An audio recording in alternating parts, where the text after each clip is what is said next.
coming to the end today, we have some words to the best man. I hope it's going to be kind to Paddy this time. He's winging this one. Who's winged? Alright, hopefully I don't talk as much as my dad there. He sounded on a wee bit there more than I usually does. If any of you know my dad, you'll expect that, and even more later on. So just to get started, this actually, hopefully this goes well, because I was rehearsing this at 3 a.m. this morning.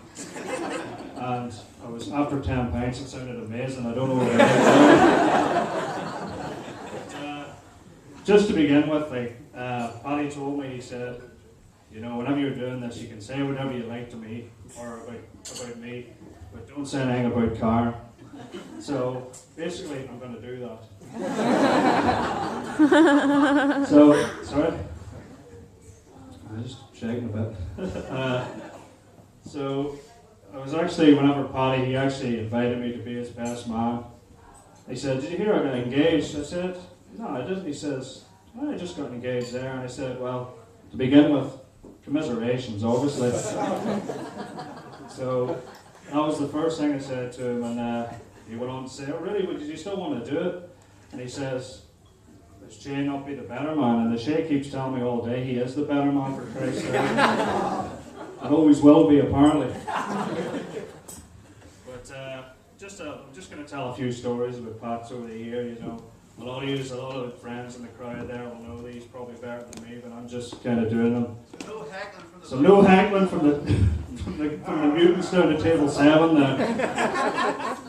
So to get started, we went to school. A lot of the boys there went to school up called Guarantar, which a lot of the boys would have went to, and I wasn't there myself, but the boys we were about 17, 18, and the boys were playing a hurling match there, and we had a mental school teacher whose name was Sean Conley, and Sean Conley was a mental case at the best of times. You got him on the hurling field, he was even worse. So I remember whoever the team was they were playing, the boys were getting absolutely tanked. So Sean Conley was going mad about the lads, and before that they were playing in a game. It's just a village about 5 miles away called Waterfoot. So Sean Conley's ranting and raving, and basically, to break the ice obviously, Paddy just said, sir, he says, what is it, Paddy? He says, this is Waterfoot. And he says, aye, Paddy, it is. Well, where's all the water? Anyway, so that's one of his feats.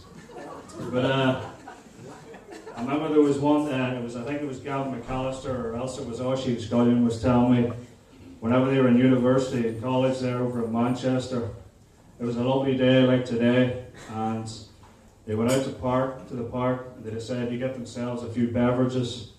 So I think there was 4 of them there. One of them got vodka, one of them got beer. And then classy Paddy here got a bottle of friggin' cider. So he was sitting there anyway, and apparently after about 10 minutes they got accosted by a few hoods, a few young thugs and they proceeded to produce a screwdriver and said, right, give me your vodka, give me your beer. And they get to the end of the line, Paddy, and they said, what you got there? Paddy says, I've got a bottle of cider. And he says, fuck, we wouldn't even drink that. So that shows you how classy he is. But to add insult to injury, this was a bunch of thieves. They wouldn't even drink what he was drinking. And worse than that, they were English thieves. So,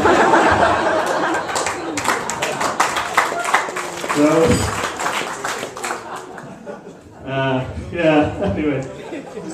So, as I said, I was just talking a few things there. It was also, when he was about 18 or 19, he went over to Boston, you know. He did a bit of work on houses, a bit of demolition or something, was it? Bit of whatever.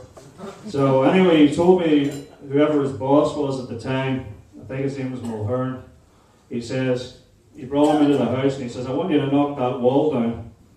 So he just handed Paddy a sledgehammer there.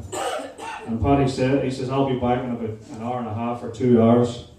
So he comes back anyway, and Paddy tells me, he says, Jesus, he says, I thought I was doing a good job, and the foreman came back and the wall was smashed down.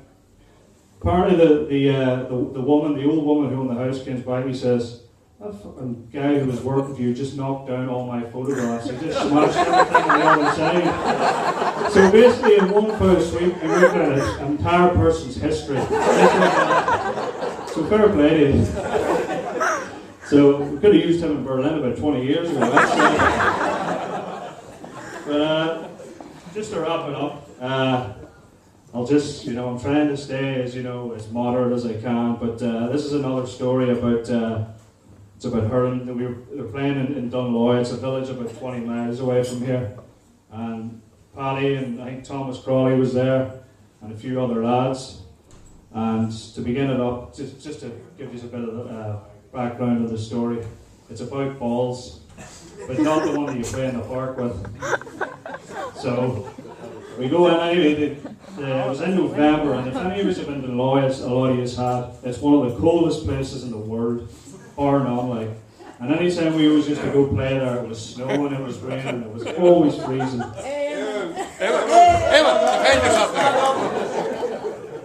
They have to leave now. So, anyway, the fellow who was in charge, I think he was a higher up, his name was Jimmy Gass. So eventually he comes over, and it's been straight. Paddy and always Thomas there were freezing, and then Jimmy Gasson comes up and he says, Jesus boys, it's warmed up.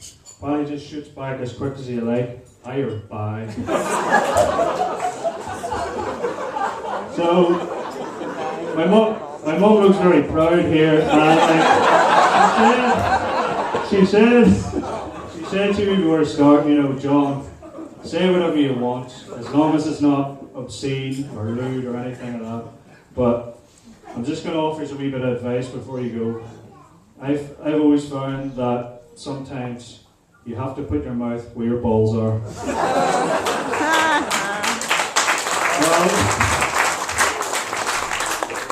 So just if I can get serious for a second here, I would just like to extend, to Paddy and Karen. I was talking about, I missed out if I was going to say if you ruin your life before you're 30, but in all honesty, I couldn't think of a nicer woman to ruin your life with.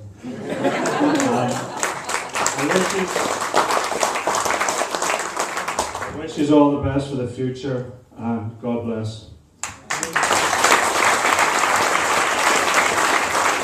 Thank you very much, John. Hopefully, finally, we keep the best of the last, of course, a good bottle of wine.